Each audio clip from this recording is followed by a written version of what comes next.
All right, we're back here on Wooden Sticks, recording, of course, today from the Aquarius Home Services studio.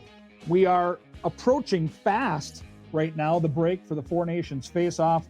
As we record on a Thursday, you're probably digesting this on the weekend. The Wild have just 2 games left.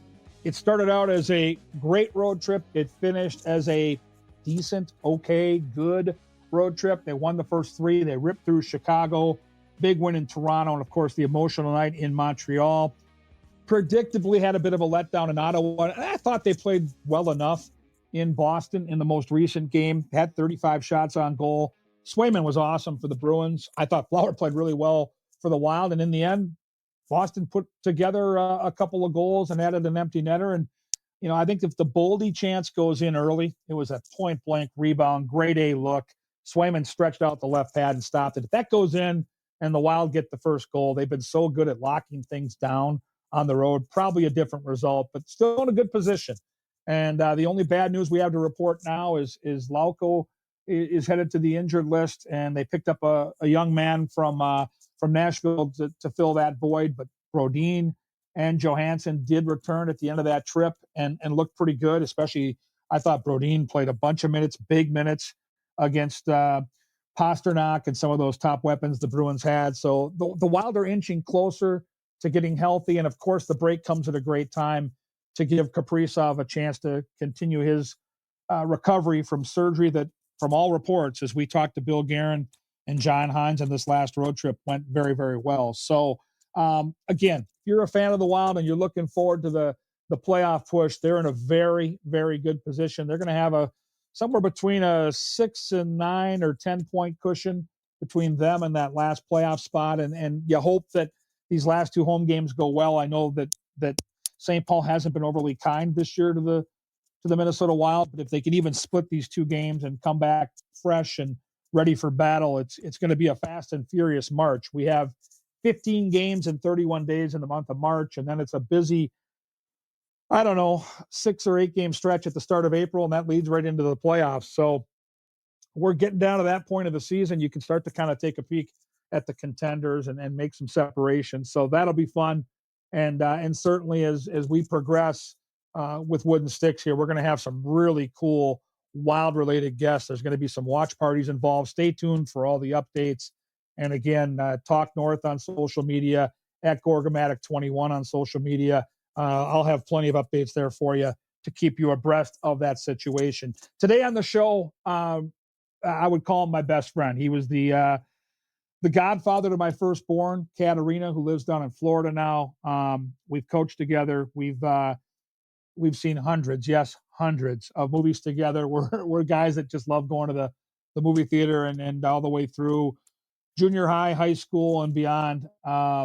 Probably the first call I make when I'm looking to talk to a buddy. So Mike Luckraft is on the show today. He is the head golf professional at the Meadows at Mystic Lake. And right now in the winter, he's the head coach of the Northfield Raiders. And on the boys' side, they have a spectacular season going. They're ranked in the top 5 in the state. They've played all the big dogs. Great non-conference schedule that he puts together. And I really want to celebrate a huge accomplishment for Mike in the last week or so. Posted win number 200 with the Northfield Raiders and became the all-time winningest coach at that spot. And this is a program that's been around for 50 years. So really a pretty remarkable accomplishment for Mike and for his staff. And just great people. They do it the right way. They develop not only really good hockey players, but terrific young men. And I've had a chance to talk to his team over the years on numerous occasions, and just really proud of the program that Mike has built and the coach that he is. And the talent this guy had growing up to be drafted by the Detroit Red Wings, to be all state in hockey.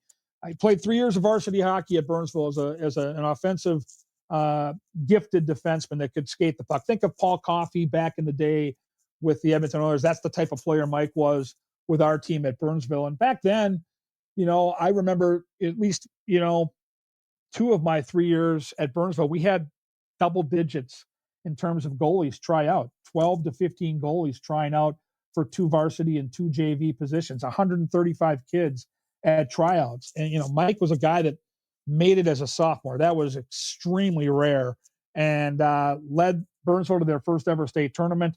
And then in his junior year, got to play with his brother Andy, who was one of the senior goalies and just a rock star tendy. And they also went to state. And then, of course, in 1985, one of the real stars on our team. In fact, one of the goals in the championship game, if you go back and watch the highlights on YouTube when Burnsville played Hill Murray in 1985, was a puck that I stopped behind the net. Mike Luckraft, my man, took that puck and skated through all 5 skaters for the Hill Murray Pioneers, including splitting the D. Went in, got an initial shot, and got the rebound and beat Rick Horvath for one of the real critical goals in a game that we would eventually win 4-3. But that much talent on the rink, and after playing and getting a scholarship to play for Doug Woog and the Golden Gophers, moved on to professional golf and became a pro there. Was awesome on the baseball diamond, was a rock star pitcher with a wicked fastball. I was the catcher, so I remember those days, and also played varsity soccer. So this guy could do it all, and it's just going to be a great pleasure today to connect with Mike in this forum and kind of go back in time, which we love to do here on Wooden Sticks, and that conversation is coming up very shortly. I got to once again thank my other dear friend from college on this side. It's John Schweitz. He, of course, of the Freemasons. When you hear that, you always think of the secret handshakes and the unusual hats, and, of course, those great pancake breakfasts. But Minnesota Masonic Charities would prefer you think about the work they do here in our community. Places like the Masonic Cancer Center at the U of M, Masonic Children's Hospital, and, of course, the Masonic Home in Bloomington. Just a few examples of the important work that Freemasons support here in Minnesota. Part of the largest fraternal organization in the world, Masons have consistently answered that call when it comes to charitable needs. I'm so happy that Minnesota Masonic Charities has chosen this platform and supported our show here on Wooden Sticks. Also have to thank the great people over at OnX Fish. We've told you about OnX Hunt. Now let me tell you about OnX Fish. Ice fishing is here, and it's time to hit the frozen water with OnX Fish. The Fish app is the most comprehensive fishing tool for increasing your confidence on ice. Use OnX Fish to find new places to fish and sort lakes by species, abundance, trophy, and keeper potentials. OnX Fish also shows you hot spots, lake-by-lake regulations, and private and public land ownership information. For a limited time, download OnX Fish for free in Minnesota and Wisconsin, or go to onxmaps.com/fish to get more information on the app that is changing the game on ice. And now a word from our newest partner, my dear friends at Insight Brewing. Hey, thank you to our new partner, Insight Brewing. They are located over in Northeast Minneapolis. The Insight Tap Room features 25 tap lines of rotating beers, THC seltzers, non-alcoholic beverages, local food trucks, and so much more. Insight has a 120-inch projection screen, and they will be showing all of the Minnesota Wild games throughout the season. You can also join Wooden Sticks at Insight Brewing at the Tap Room once a month for live shows featuring special guests, watch parties, hot takes, and, of course, cold beer. You want to guarantee your seat? I got good news there, too. Visit insightbrewing.com to request a free reservation. For a full list of other events, the food truck schedule, new beer releases, and more, follow at Insight Brewing on your favorite social media platforms and stay up to date. Thank you again, my friends over at Insight Brewing.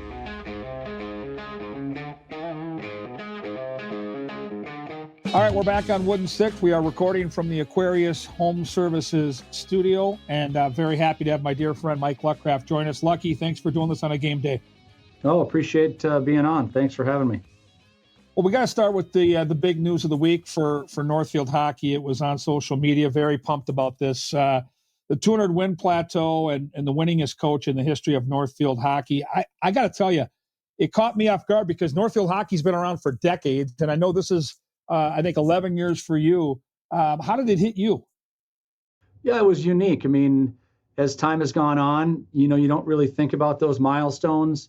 And when you start approaching it and you kind of look back on what it's been like the last 11 years and that we've, had some nice teams and been able to kind of find some success, there's definitely a reflection on what it's been like. And so, feel super grateful, obviously, to be a high school hockey coach is a super proud honor. And, in Northfield, we've built a little bit of a culture, which has been great, of winning some games. And, 200, when you think back on it, is a lot, just because that's time, right? It takes a lot of years to build up a winning tradition, but it's about the players, right? Coaches do want a small part of it, but the players have been there to help the success of the program. So it's been fun and an honor for sure. Well, I think in this day and age, though, Lucky, of high school hockey, you have to be able to keep the players. It's a time when these guys have open enrollment available to them, and you're in a small town in a very unique rink at the Pepsi Center, and I think the real testament to the quality of coaching you and your staff have provided here in over a decade is the fact that these kids want to play there and don't want to explore other options. And you guys have consistently been good. That's got to make you feel like the hard work, the sacrifice, everything you put into this job is probably worth it. For sure. And I think, one of the things maybe we've established, there's been a real consistency in the coaching. Scott Cloud has been with me for the full 11 years. Charlie Cloud, who played for me as a peewee when I was coaching in town, has been an assistant coach for the last 8. And so one of the things that we're proud of is that we've had some real consistency in coaching, consistency in the method, in how we do things, how we synergize, and how we're together on our message to the kids. There's kind of a unique dynamic. Scott Cloud was actually on the first Northfield team ever in 1976. And so he's got a long history lesson, and Charlie's young enough to really connect with, the younger players. And so that part of it's been great. But I think as young players come up from youth programs, they see the success the program's had, they understand the expectation. And so right away they come in with a really good mindset of what they want to accomplish. Those goals of maybe winning a conference or getting to the state tournament have been a little bit preset the last few years. And so that's the expectation when they come in, and the kids are committed to it, which is great. It's funny, you and I have been best friends forever, and we have similar career paths in that you have 2 distinct seasons. You have the hockey season where you're a coach. I have my broadcast schedule. And then in the summer, I have Canterbury, and you're the head golf professional at the Meadows at Mystic Lake. And I know it's a year-round gig at your golf spot, but the summer is when the high pressure comes.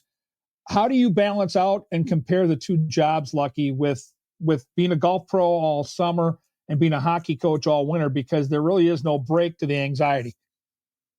Yeah, that's, one of the things that's been, a real blessing over the last, 11 years of being the head coach, and why, for years as an assistant, for you and for Yanni and Burnsville, that I never thought I could take on, the role of being a head coach, just because of the commitment it takes in the off season. When the Northfield opportunity came up, it kind of worked out with the schedule that I had. And then I've been super fortunate to be at the locations I've been at that have been real hockey supportive. And so they've understood, what a great community thing that is to work with youth and high school level athletes, but also, understanding how important high school hockey really is. And so as the golf season winds down that last few weeks of October into early November, and hockey gets going, your juices get flowing for that hockey season. And so they really, it's really worked out great where the 2 seasons haven't really conflicted. And even with some of these early springs, we've been able to navigate around, spending quality time in both those environments and not having it overlap or affect one or the other too much. So it's been great. And I know you like to work backwards, like a lot of the really good coaches out there, and you take a look at what you need come section playoff time, and you set your schedule up where your non-conference schedule is meaty, to say the least. There was a trip to Warroad. You've played Hermantown. You've played some of the big dogs throughout the season. You're 16-3-2. You've got a penalty kill that's just a tick below 90%. You've got a power play that's over 37%. And I know when you get to this time of the year, early February, you're looking forward to, we've got 4 games left. We've got to finish strong, but we've got to be hitting our best stride come playoff time. As you assess your team right now in early February, How do you look? Yeah, those are the goals. I mean, you hit on two major points, right? I mean, high school hockey special teams is really critical, making sure that if you take penalties that you're able to kill that off and not change momentum in a game by allowing the other team to get back in games. When you get the opportunity to be on the power play, do the very best you can to take advantage of those opportunities and again flip the momentum back in your direction. So we definitely focus on those two outlets throughout the second half of the year. And this time of year, like all teams, you struggle through injury, you struggle through a little bit of illness. And so trying to make sure that you have different guys that can fill in if a key player is out in one of those positions and still maintain the success in both of those roles. And, it's ever changing. We watch a lot of tape on other teams. We try to strategize to how we can be effective in both of those two environments, maintain the 5-on-5, slight advantage. But if we get an opportunity on a PP, to take advantage of that, if we get an opportunity in the PK, to make sure that we don't allow another team to gain that, that mental advantage of the momentum of the game. And you know how important that is, right? Yep. You can be dominating a team and all of a sudden, you give up a shorthanded goal or give up a goal on a power play. The momentum flips quickly and all of a sudden it's in your zone and you're having trouble getting it out and teams gain confidence. And so that's really where those two special teams things are so critical for high school hockey coming down the stretch and leading into that playoff piece. So tell us about some of your top players. I see, if you look at the stats, I look at 7, Will Cash, and he's got 44 points in 21 games. And, because I follow your team, know how hard your schedule is. If you're producing 2 points a game facing the competition you guys have faced, and it looks like he's been pretty consistent as I look at his, game by game numbers, this has got to be a team that's not only top heavy, but as I look at your stats, there's some depth here.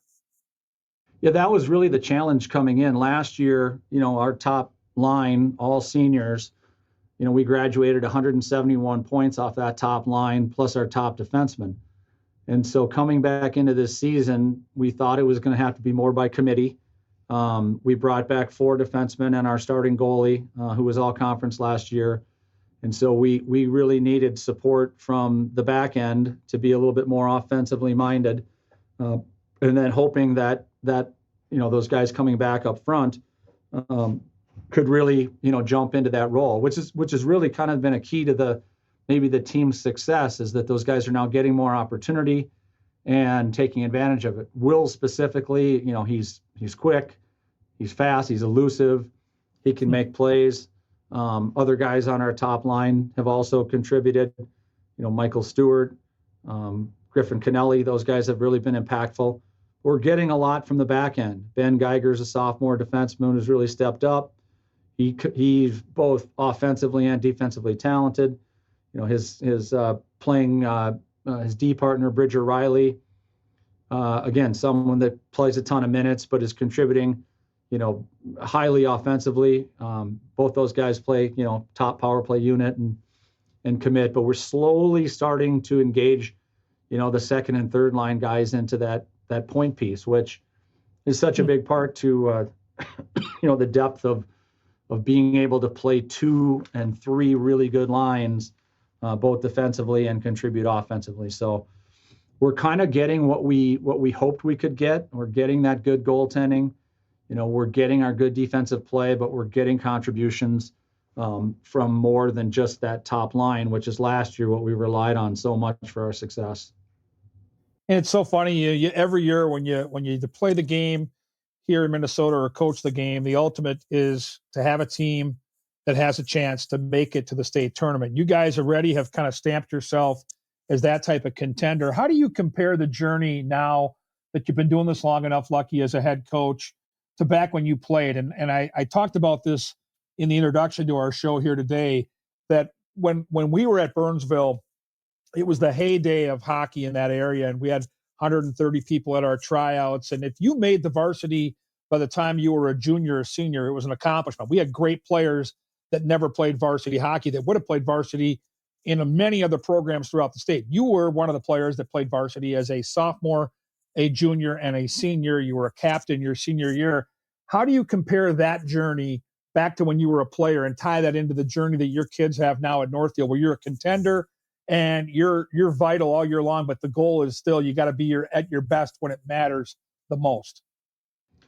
Yeah, great question. And it's so different, as being on both sides of that spectrum as well, that, as a player, you do what you can to prepare for games, be a great teammate, try to lead by example on the ice, try to be there every day, working as hard as you can. And for us in Burnsville back in the day, we were trying to get there. There hadn't been Burnsville teams that had success of the state tournament. And so, being part of that, whole, first team, and then, first team to eventually win the tournament in Burnsville was, a lifelong thing, right? It's something that you take with you forever, and really drove me, to want to be a coach, to want to be on the other side of it. I think you realize once, you get to the coaching side of it, that, you can only affect the game in so many different ways, right? You can practice plan, and you can, develop players, as much as you can, but you have, at some point, the players have to play. And, we've had guys that have bought into our systems and to our consistency. And then, hopefully are realizing that as we've had success and made the tournament a few times, how big of a deal it really is. So, Northfield hockey is developing. We've, gotten ourselves so that we're playing a high level schedule, as you mentioned, and starting to get, on the radar for playing some of those games. And we've been fortunate enough to make the tournament a couple of times, which it's such a big deal. And, again, I don't know if it's a bigger deal as a player. You probably don't appreciate it enough until, time goes on and all of a sudden you really realize how big a deal it is.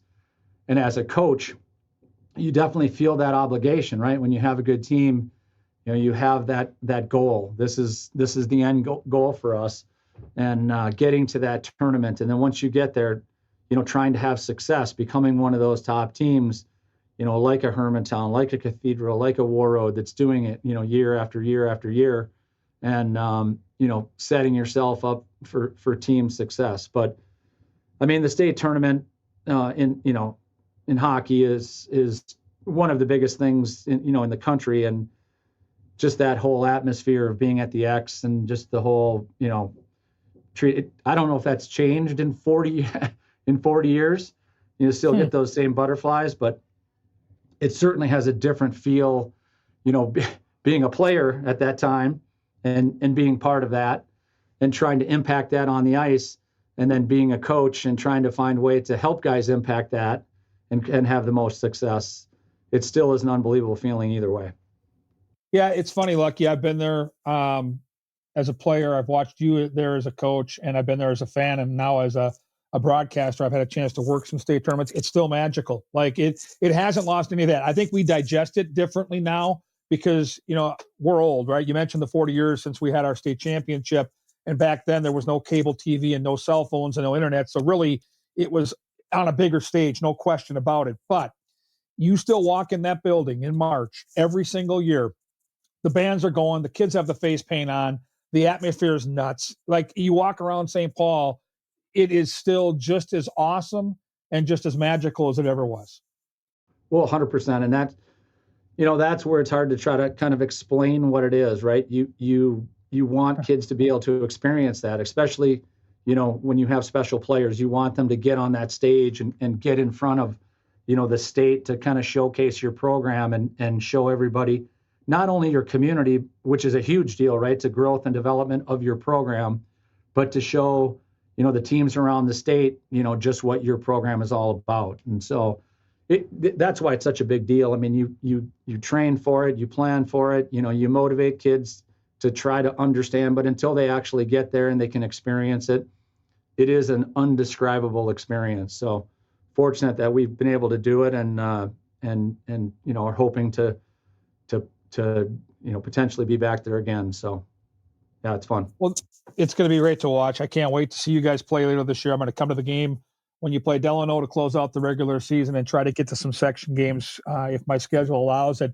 But this is Wooden Sticks, and we always want to take it back to where it all began. And in the introduction, I explained to our listeners what a tremendous athlete you are and always were. And You're a golf professional. You were drafted by the Red Wings in hockey. And I think what gets lost in the shuffle is what a great pitcher you were. And I was the catcher. So I remember how sore my hand was catching you and Dot Lee's fastballs back when we played Little League baseball all the way up through the time we were up off to college. So going back to when you were just a little guy, and I know Andy, your older brother, was a star goalie in the Burnsville program, but how did hockey become something for you as a little guy? Yeah, I think, back then there was definitely more of the multi-sport athletes, now that's a lot of specializing, but, you just, as a kid, wanted to play everything, right? I mean, your friends were involved in all these different sports, so you wanted to literally try everything. And, Andy and I played as much pickup basketball in the neighbor's driveway as we probably did anything else. And as you slowly, in this environment, start to gravitate towards, something like, specializing in a sport, hockey just, it had the skating at the outdoor rinks element, which we used to do at Nob Hill and Vista View and Neal Park and all these various different outdoor rinks, because your friends were at different places, right? So, it was great to go and do that, which just became, so much more of a normal, strap the sticks on the skate or the skate on the stick and go to the outdoor rink and play. And, Andy and I were close enough in age that we were competitive. And so that was always fun as kids. But, having a lot of kids in our neighborhood that played baseball and that played soccer and that played golf and did all these various different things in the summer, I think it just, helped you develop as a well-rounded athlete and wanted you to succeed with your buddies and a lot of those different things. So I remember those days well. I mean, it was really fun to play summer and did it all, right? Played summer baseball and summer golf as we all did. So those were really fun days. And now that I have young kids, trying to encourage, my son and daughter to play a bunch of different things is really fun to watch. Yeah, I neglected to mention you played varsity soccer as well. There wasn't a sport you weren't good at. And, it's funny, you actually, I know a lot of hockey players that tried to play basketball. You actually had basketball skills. A lot of us that played hockey would throw bricks around the gym. In fact, when I went to college at St. Thomas, part of our off-ice training, we'd go up and play basketball and play loosely because it was terrible basketball. But you actually could have played varsity basketball. You were that type of athlete. And so I guess it's fun to see how the whole thing played out, Lucky, because not only did you get drafted by the Red Wings, but watching you grow up as a young golfer. Your dad was always such a good golfer, still is, shot his age a couple of years ago. Al, like you, a terrific athlete, has stayed, with the game forever. I imagine that Al's prowess on the links led you to be somebody as a youngster that was interested in that sport as well. Yeah, I think that drove, some of our family, get-togethers. Everybody played. Andy played, my mom played, my kid brother Jeff played. Obviously my dad was a super avid golfer, still is, was a very good player. So, that competitive nature probably started there, trying to beat your dad in golf, which took a long time, and then playing, competitively against your brothers and that environment drove that. Probably, formulated, after my hockey days, the next step for my career was, it had been such an avid golfer. And then ultimately, working for your dad, who was my summertime father, was, those types of things and images and, wanting to be around the game and wanting to, to try to excel at golf, which is impossible. Golf's really hard, but, really enjoying it and being around that environment was super fun. And so when the hockey days ended, that golf environment just, for me was a really natural fit just because my family had been around it so much. And I just enjoyed that environment so much. I loved being at the course. I loved, being around the club and practicing and playing and, kind of being one of those range rats, hitting balls all the time, chipping and putting. And so it's really been, what I've done since as a kid with my family, and now what I've done, for the last, 35 plus years in my career. So, fun environment for sure. It's funny when you prepare to do these shows on a weekly basis. A lot of times I'm interviewing people that I know, but not that well. You and I know each other and talk on a daily basis as well as anybody. So I tried to come up with some questions that I didn't know the answer to. I know so many of these answers, and I want our listeners to get a peek into what this journey was like for you. But thinking about your state tournaments as a player, Lucky, 83, 84, and 85. And I know all about 85 because I got to share that journey with you. We ended up winning the tournament, first team from Burnsville to do that. That was pretty cool. 83 was unique because it was the first time Burnsville had ever been to the state tournament. So take us back to the Met Center and that section final and how that all played out. Yeah, that's really unique because I think like a lot of programs, and I liken that, back to Northfield's first time in 2017.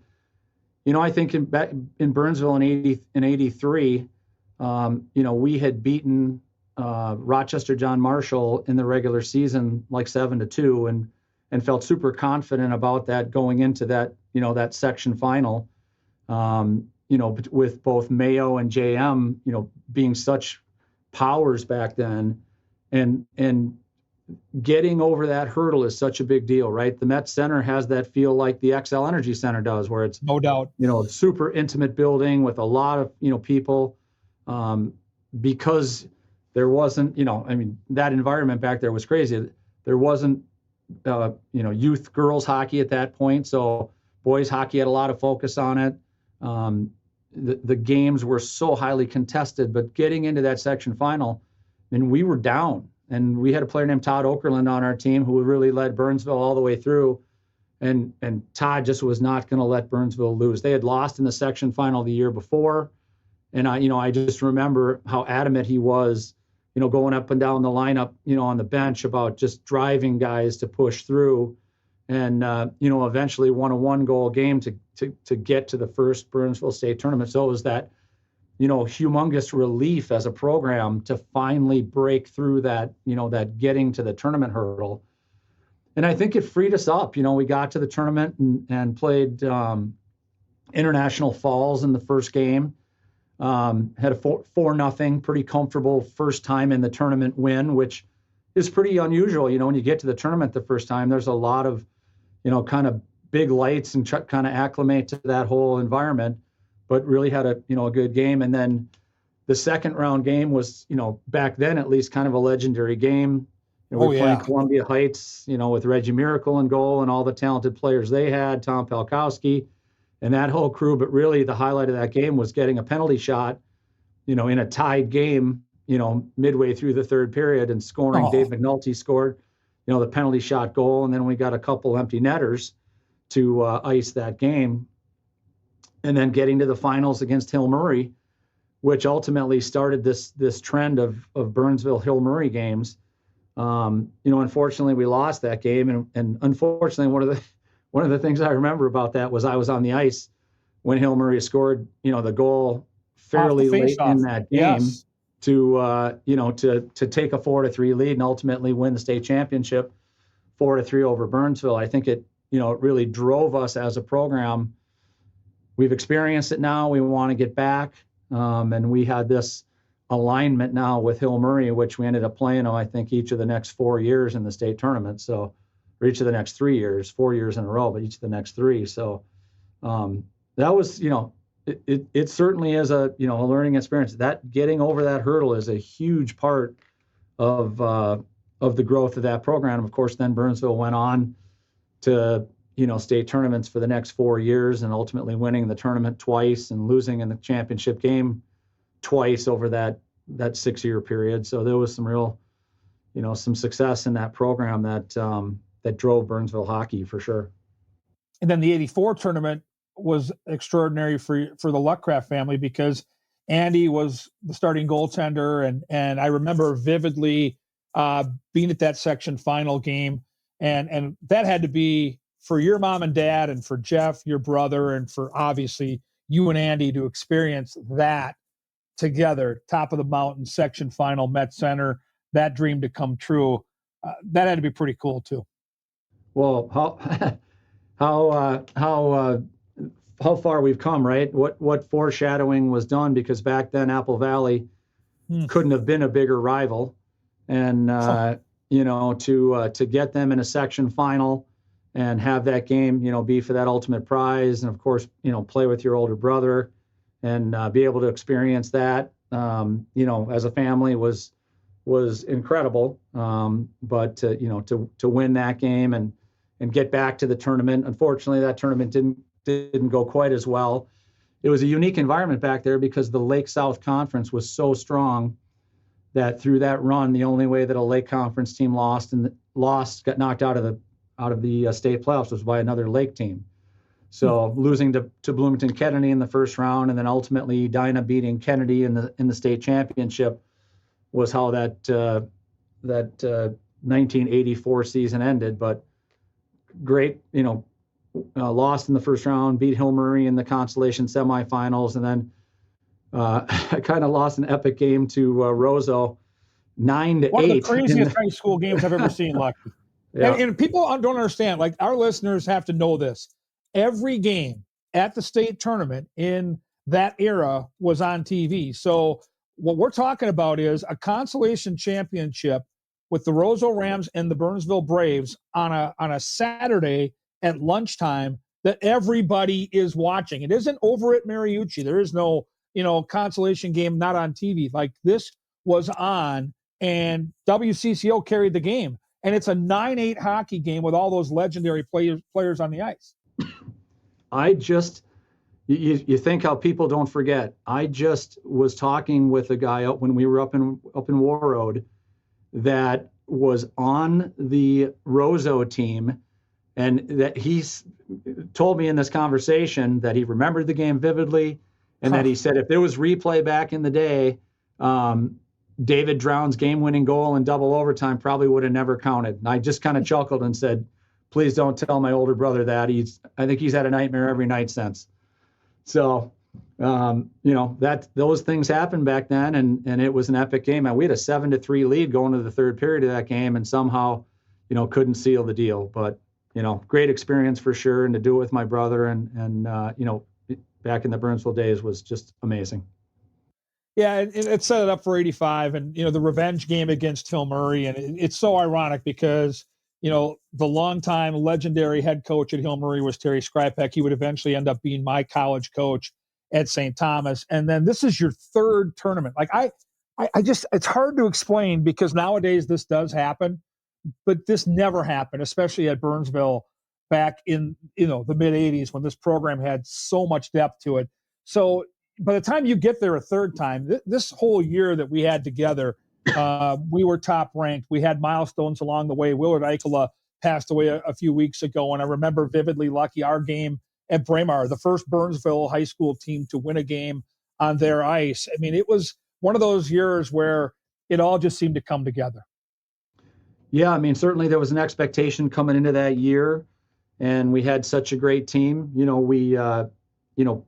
Probably one of the fortunate things that's you and I have talked about a bunch of times is, we had an undefeated season until the last game of the regular season where we stumbled to a team that we had, to Bloomington Jefferson, who we had beaten, I think 10-1 at some point earlier in the year.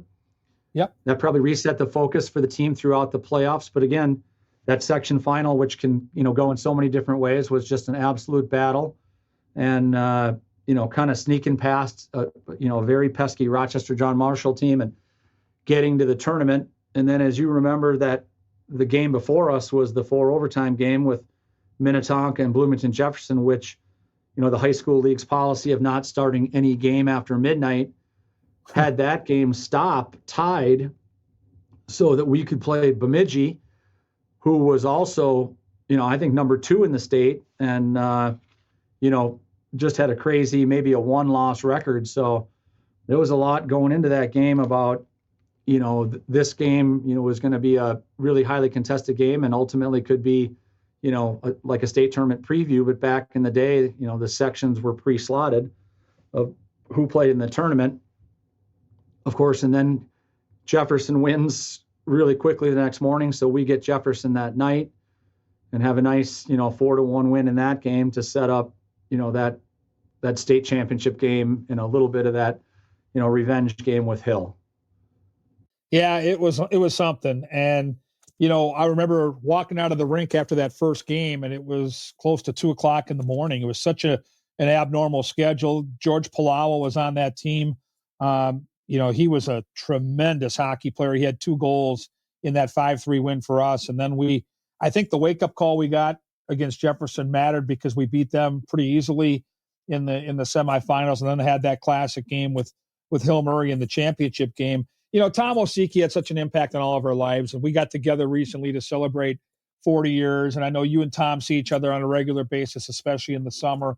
Again, you're your own coach. You have your own style, but I think the impact that he had on us as young people, and, we had a bunch of fun-loving, borderline idiots in that locker room, but we had a lot of talent.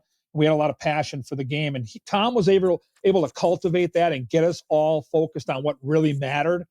And I'm certain, and I know I carry that with me in everything I do. And I'm certain that even to this day, as you coach your teams, there's a part of Tom Osiki that comes out every day.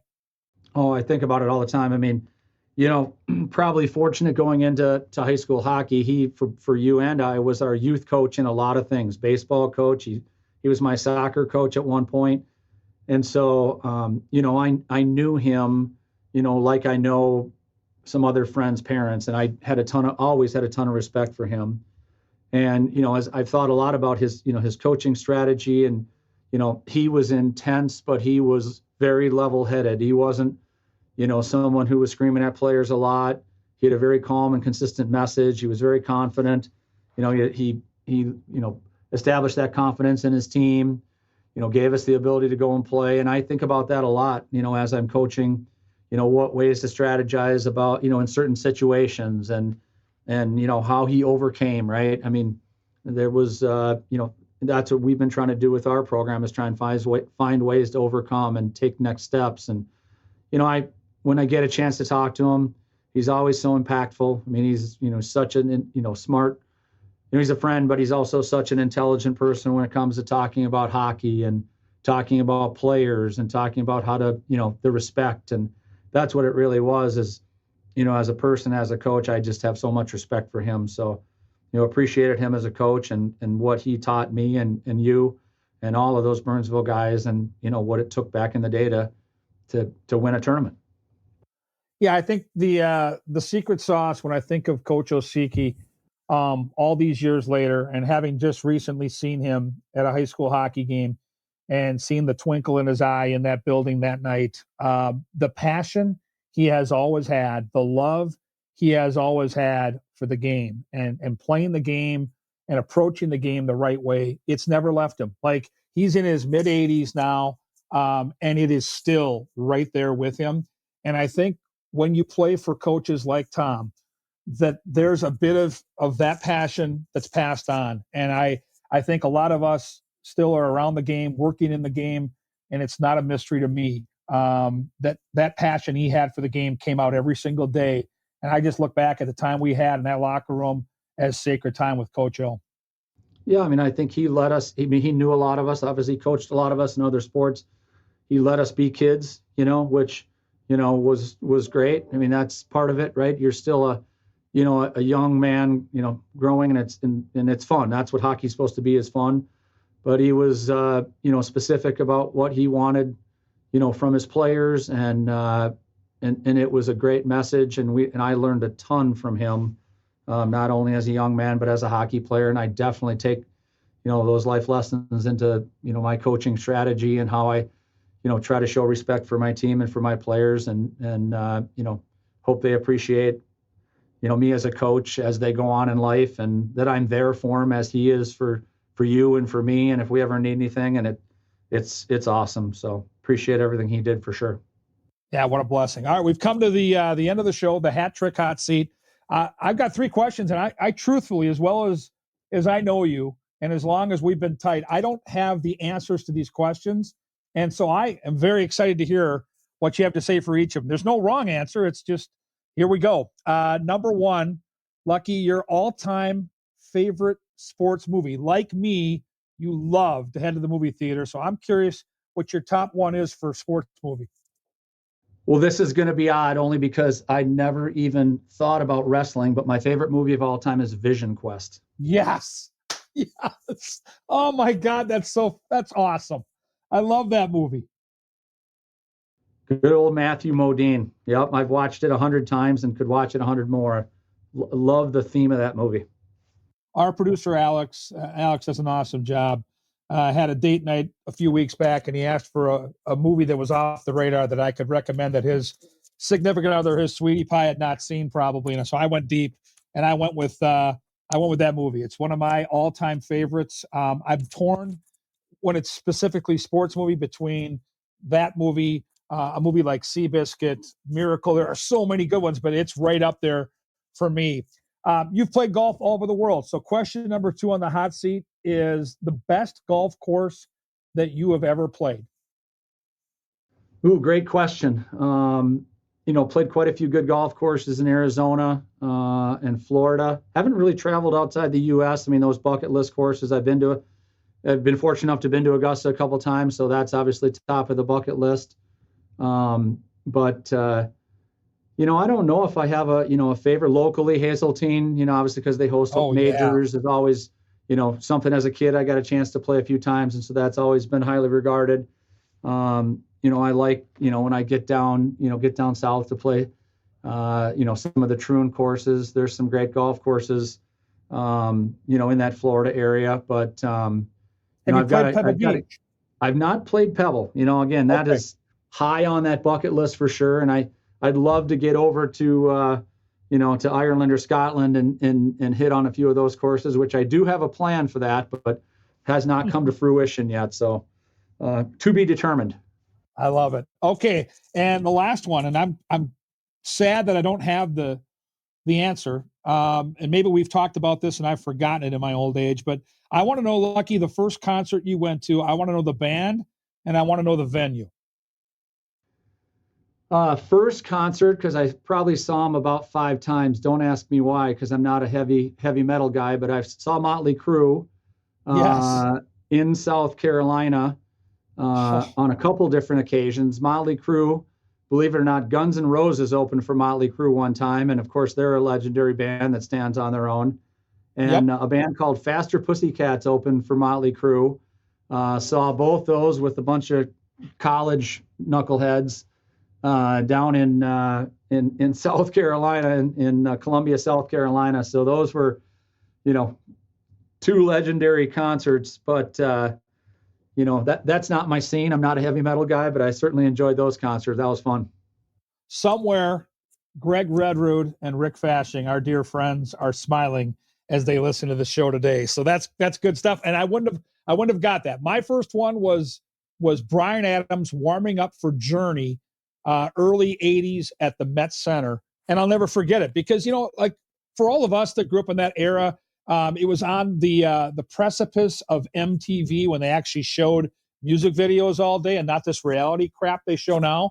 And so I vividly remember that impact of going to that first concert. And, you mentioned Motley Crue maybe not being in your sweet spot now, but back then that had to be an unbelievable show.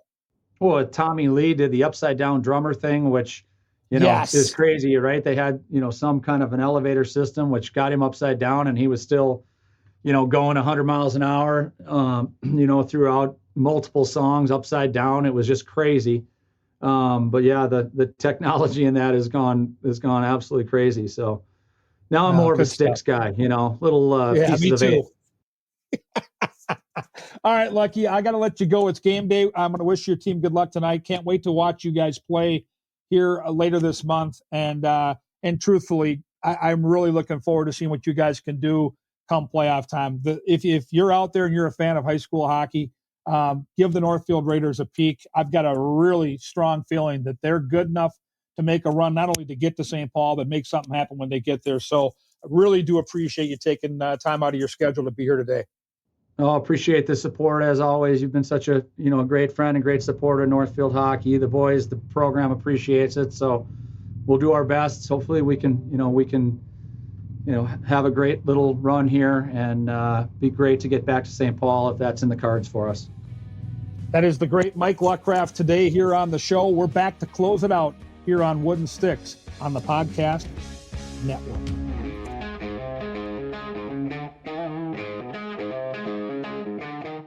Okay, time to close the show here on another edition of Wooden Sticks, we'll all be cheering for Northfield here in February and hopefully all the way through into March at the state tournament. Can't wait to get out and watch them play. You know, Lucky and I have these conversations throughout the week. He wants to get caught up on the Wild. I want to get caught up on the Raiders, and we really do talk on a daily basis. And I kind of pick up on the ebb and flow of their season, and they've just had a wonderful go of it. They've got good young players that are peaking at the right time. For the most part, they seem like they're healthy. And because they've played that great schedule, they're absolutely a team that not only can get there, they can win it. There's no doubt in my mind they can win it. And we'll see if they can have the pieces kind of fall together and finish off the puzzle. I think this is going to be a really fun playoff season. High school hockey in general this year is set up for some magic. On the AA side, St. Thomas Academy, Stillwater, Hill Murray, Edina, Wayzata, like Shakopee. We've got all these teams that look like they're loaded for bear.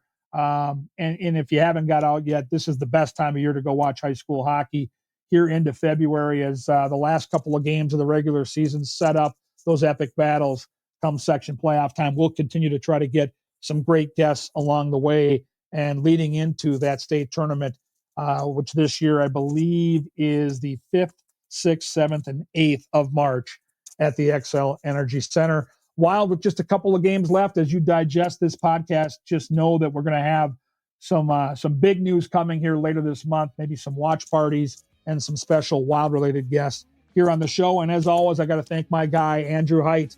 You've got a business that needs elevation. He is the guy that can get it done, get you right here on this show, and we'll pump it up for you. AHEYDT@talknorth.com. Andrew Height will get it done. And we'll be ready to rock and roll when we get to you next week. Come back and see us again here on Wooden Sticks.